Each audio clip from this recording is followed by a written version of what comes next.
அருகே டிப்பர் லாரியும் இருசக்கர வாகனம் மோதி விபத்து. இருசக்கர வாகனத்தில் வந்த ஒருவர் சம்பவ இடத்திலேயே பலி.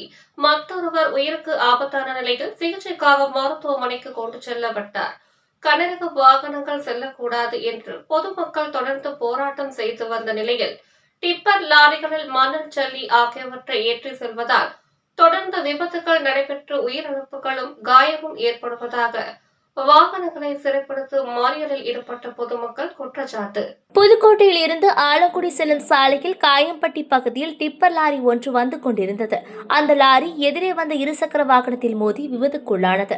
இதில் இருசக்கர வாகனத்தில் வந்த ஆண்டிகோன் பட்டியை சேர்ந்த கோவிந்தராஜ் என்பவர் சம்பவ இடத்திலே தலைநசுங்கி உயிரிழந்தார். மேலும் அவருடன் வந்த குமார் என்பவர் இறந்தது போன்று சாலையிலே கிடந்துள்ளார். இதனால் விபத்து பலியானவர்கள் எண்ணிக்கை 2 என தகவல் வெளியானது. இதனைத் தொடர்ந்து காவல்துறையினர் சம்பவ இடத்திற்கு வந்து சோதனை செய்தபோது குமாருக்கு உயிர் இருந்தது. இதனைத் தொடர்ந்து அவர் புதுக்கோட்டை அரசு மருத்துவமனைக்கு சிகிச்சைக்காக ஆம்புலன்ஸ் மூலமாக அனுப்பி வைக்கப்பட்டார். இந்நிலையில் அந்த பகுதியில் கனரக வாகனங்கள் செல்லக்கூடாது, விபத்துக்கள் அதிகம் ஏற்படுவதால் காவல்துறை அனுமதிக்க கூடாது என்று தொடர்ந்து வலியுறுத்தி வந்த நிலையில் காவல்துறையினர் எந்தவிதமான நடவடிக்கையும் எடுக்காததால் மணல் மற்றும் ஜல்லி ஏற்றி வரும் கனரக வாகனங்கள் இந்த வழியாக செல்வதால் தொடர்ந்து விபத்துக்கள் நடந்து வண்ணம் உள்ளன. இதனைத் தொடர்ந்து பொதுமக்கள் காவல்துறையினர் சாலையில் இறந்தவரின் உடலை வைத்து